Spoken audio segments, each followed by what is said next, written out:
नमस्कार, मी भाऊ तोरसेकर. तुम्ही बघत आहात प्रतिपक्ष. मित्रांनो, इतकं एखादा माणूस रडत रडत कणत बसतं.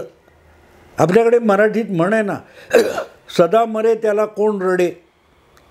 जे लोक सारखेच काही ना काहीतरी खुसपट काढून रडत असतात, त्यांच्या आयुष्यात कितीही तुम्ही हसू आणून ओतलं तरी ते हसणार नाहीत.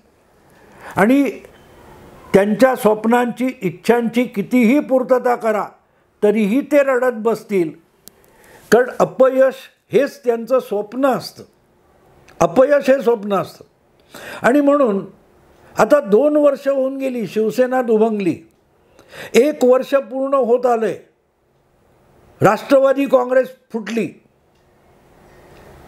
तरी रडगाणं चालू आहे. आमचा परिवार फोडला, आमचा पक्ष फोडला, आमचा बाप चोरला. ही रडगाणी चालूच आहेत. मला एक गोष्ट आठवते मित्रांनो, ज्यावेळेला शिवसेना फुटली होती आणि ज्यावेळेला निवडणूक आयोगाने सुद्धा अंधेरी पूर्व पोटनिवडणुकीसाठी शिवसेनेच्या 2 गटांना 2 स्वतंत्र नावं आणि 2 स्वतंत्र निशाण्या दिल्या होत्या. आणि बाकीचं प्रक्रिया चालू होती. कुठचा पक्ष खरा, कुठचा चुकीचा, असली नकली ठरवायचं, ही प्रक्रिया चालू होती. त्यावेळेला बाळासाहेबांची शिवसेना असं एकनाथ शिंदे यांना नाव देण्यात आलं होतं. आणि शिवसेना उद्धव बाळासाहेब ठाकरे म्हणजे उबाठा, हे उद्धव ठाकरेंना नाव देण्यात आलं होतं. तेव्हापासून ही रडारड चालू आहे. आणि त्यावेळेला ही रडारड पुरे झाली असा फार मोठा उदात्ततेचा सल्ला राजकारणातले भीष्म पितामह असलेल्या शरद पवारांनी उद्धव ठाकरेंना हा सल्ला दिला होता की झाला गेला विसरून चला, नवा पक्ष, नवं नाव, नवी निशाणी घेऊन लोकांपर्यंत लवकर पोहोचलं पाहिजे. निवडणुका येण्यापूर्वी आपण या कामाला लागलं पाहिजे. आणि एका निशाणीचा काय फार मोठा कौतुकाचा विषय नसतो. जी काही निशाणी मिळेल ती लोकांपर्यंत घेऊन जायचं आणि लोकांना, मतदारांना आपल्या बाजूने वळवायचं. असा मोठा उदार सल्ला शरद पवारांनी उद्धव ठाकरेंना दिलेला होता.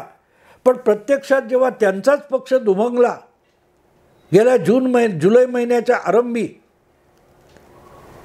तेव्हा मात्र शरद पवारांनी आपण कोर्टात जाणार नाही असा मानभावीपणा केला. आणि लवकरच निवडणूक आयोग असो, सुप्रीम कोर्ट असो, तिकडे आपली बाजू आणि युक्तिवाद मांडायला शरद पवार व्यक्तिगत जाऊन पोहोचलेले होते.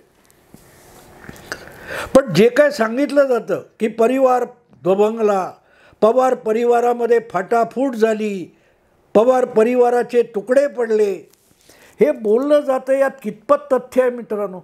कितपत तथ्य आहे? आमचं घर फोडलं, वा वा वा वा वा, घर फोडलं. तर अजितदादांचं काटेवाडीमध्ये वास्तव्य असतं. त्या घरामध्ये मतदानाच्या दिवशी सुप्रियाताई का जाऊन पोचल्या होत्या? घर फुटलेलं असेल तर घर फोडणाऱ्याच्या आईकडे अगत्य जाण्याची काय गरज होती? तेव्हा हा सगळा मानभावीपणा असतो. आणि या ढोंगावरच अजितदादांनी बोट ठेवलेलं आहे की कुठलाही परिवार फुटलेला नाही.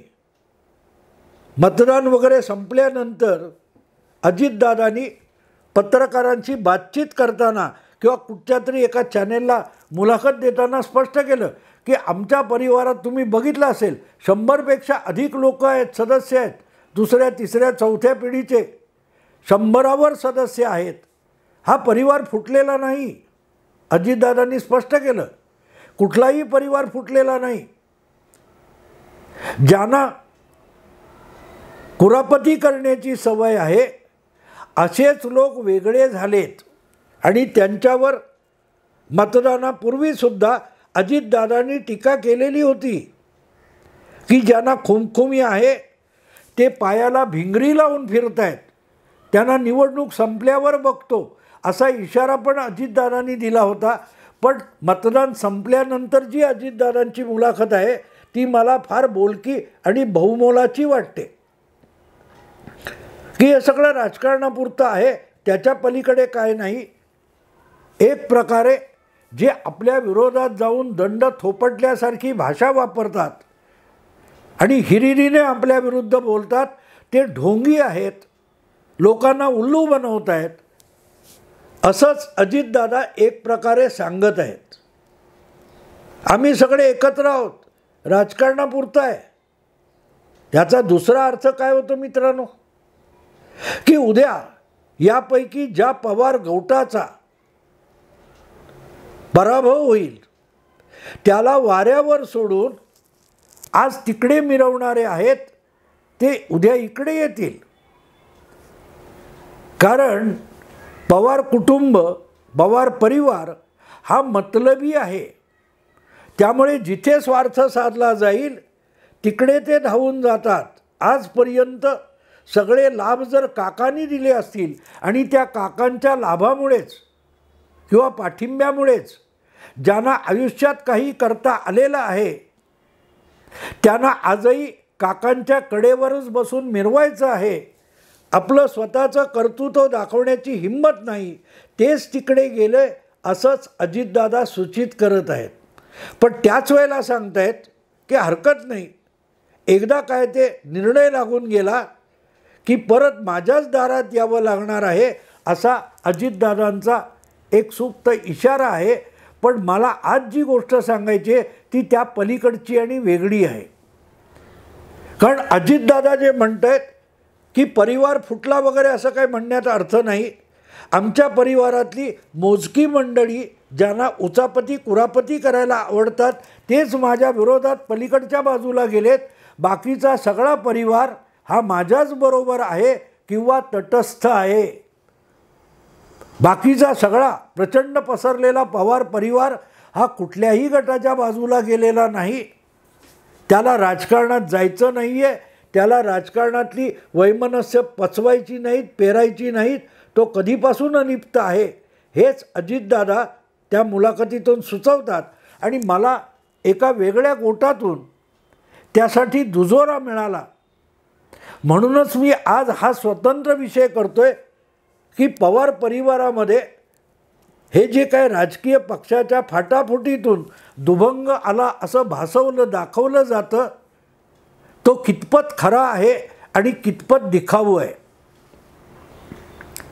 कारण पवार परिवार जर 100पेक्षा मोठा असेल तर श्रीनिवास पवार, त्यांचा मुलगा युगेंद्र, त्यांची पत्नी, अधिक रोहित पवार आणि सुप्रियाताई आणि शरद पवार ही 6-7 माणसं, 8 माणसं म्हणजे 100 लोकांचा परिवार होत नाही.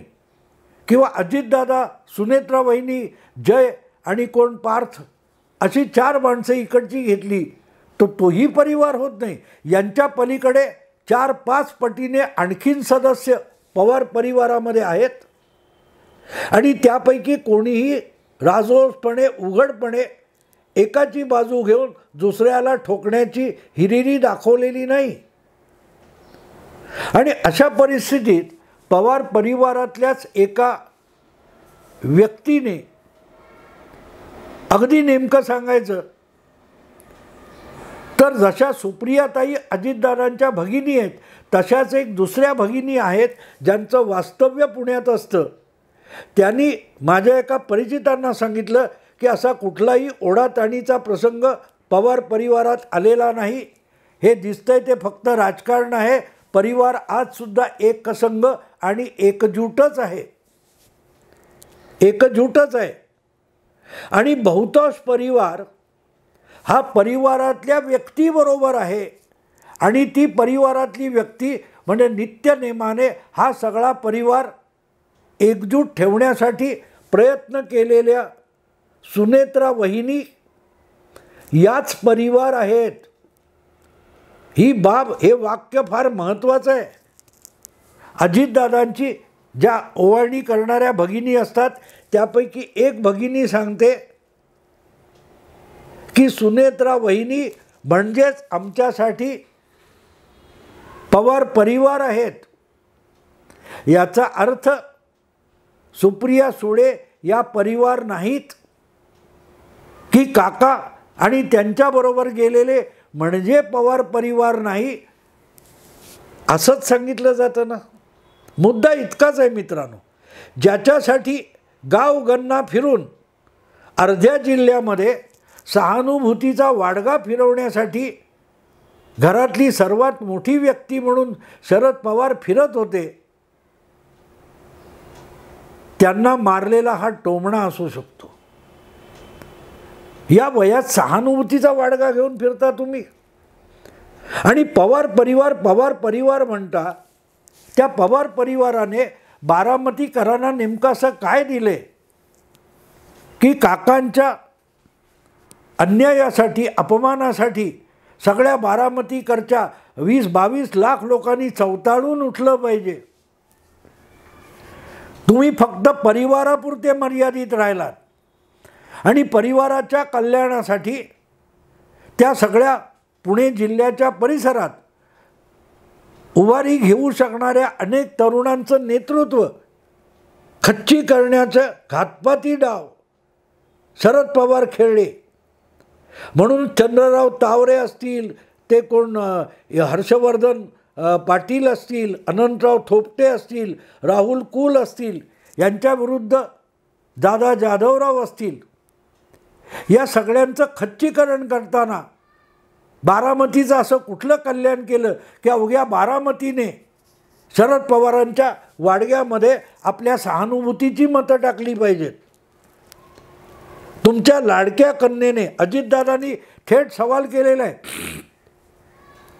की संसदपटू म्हणून मोठमोठी भाषणं करायची, पण त्या बारामती लोकसभा मतदारसंघासाठी असा कुठला निधी केंद्रातून आणला की ज्याच्यामुळे बारामती लोकसभा मतदारसंघामध्ये विकासाची कामं दाखवता आली असती. 10 वर्षामध्ये राज्याच्या खजिन्यातून बारामतीसाठी आपल्याला जेवढं काय करायचं तेवढं आपण करू शकलो, पण सुप्रियाताईंनी मोदी विरोधासाठी बारामती लोकसभा मतदारसंघाचं किती नुकसान केलं याचाही तपशील अजितदादांनी सांगितलेला आहे. पण मुद्दा असा आहे की बारामती मतदारसंघ, मतदार, जनता, कार्यकर्ते, पक्ष बाजूला ठेवा. पवार परिवाराचं काय? पवार परिवाराच्या पलीकडे विचार झाला आहे.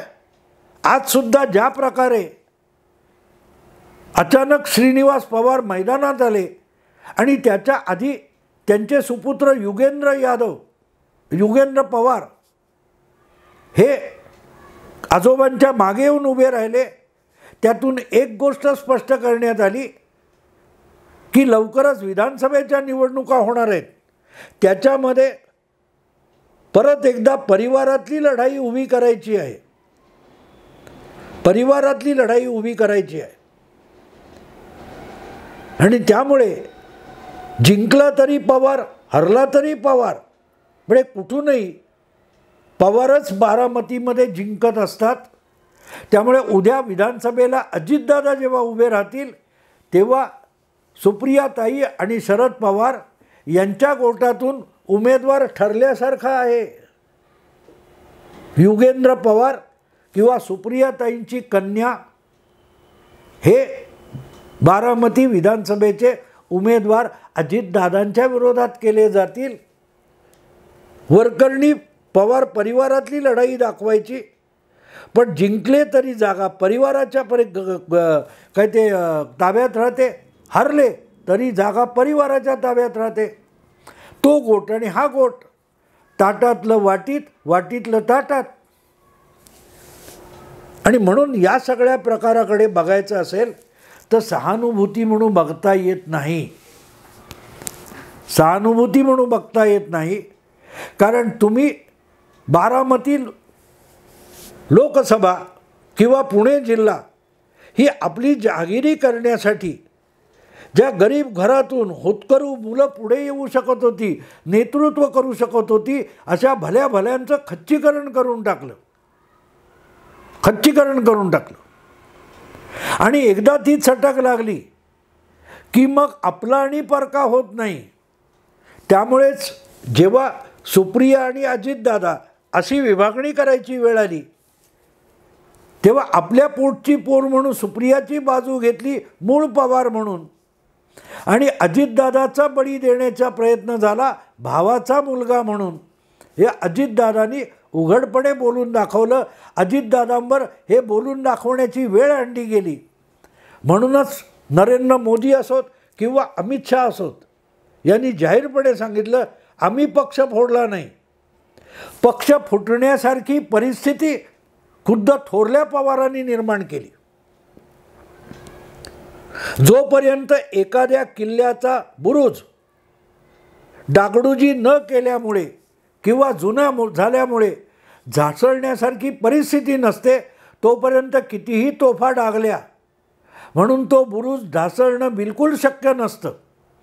बुरुज ढासळण्यासाठी बाहेरून तोफखान्याचा मारा केला जातो. पण तुमचा बुरुज भक्कम असेल, तुम्ही चांगली तटबंदी केलेली असेल, भक्कम देखभाल केलेली असेल, डागडुजी केलेली असेल, तर तरी कितीही तोफांचे गोळे येऊन बुरुजावर धडकले म्हणून तो बुरुज ढासळणं शक्य नसतं. पवारसाहेब परिवारातले असो किंवा पक्षातले असो, तुम्ही कधी पर्वा केली? 30-40 वर्षापूर्वी कधीतरी बांधलेला किल्ला त्याची डागडुजी करायला पाहिजे याचं भान ठेवलं नसेल तर तो ढासळू शकणारा बुरुज नेमका शोधून त्यालाच लक्ष केलं जात असतं.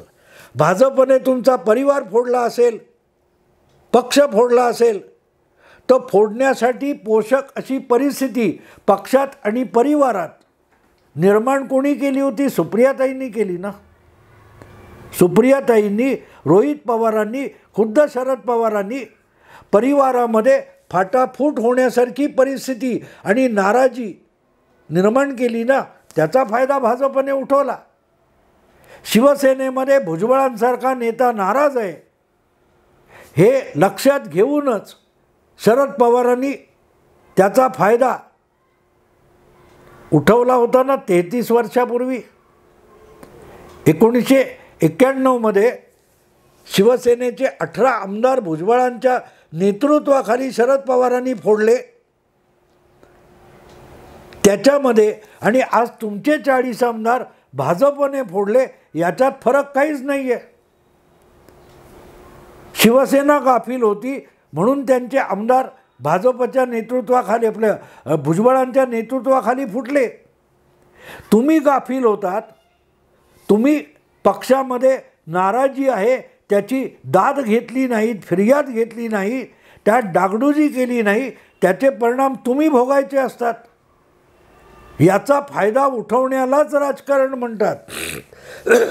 इतर अनेक पक्षातल्या नाराजीचा फायदा उठवत आयुष्यातली 50 वर्ष शरद पवारांनी राजकारण केलं.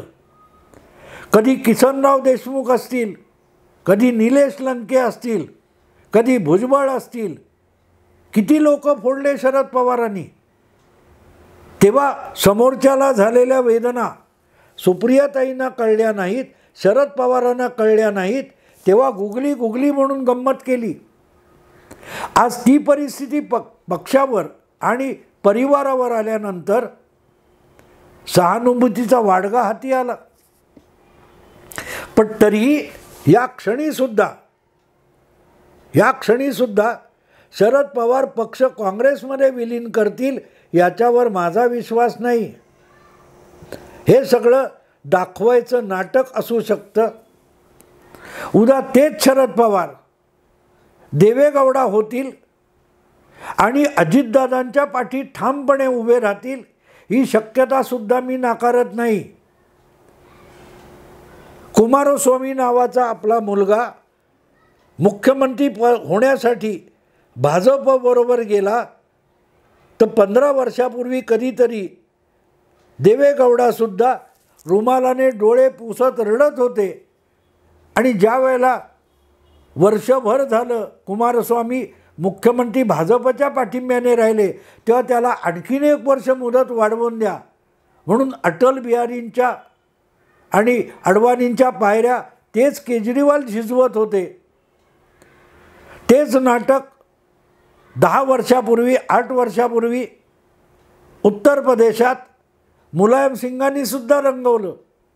चुलता आणि पुतण्याच्या लढाईत भावाबरोबर राहायचं आणि मुलाला ताकद द्यायची हे नाटक मुलायम सिंगसुद्धा खेळले होते. शरद पवार त्याच नाटकाची पुनरावृत्ती बारामतीत करतायत का? पवार परिवारातली फाटाफूट आणि दुभंग हा देखावा आहे की खरोखर घडलंय? जून महिन्यात आपल्याला कळणार आहे. 1 महिना कळ काढू. आत्ता इथेच थांबतो. आवडलं लाईक करा, शेअर करा, सबस्क्राईब करा. नमस्कार.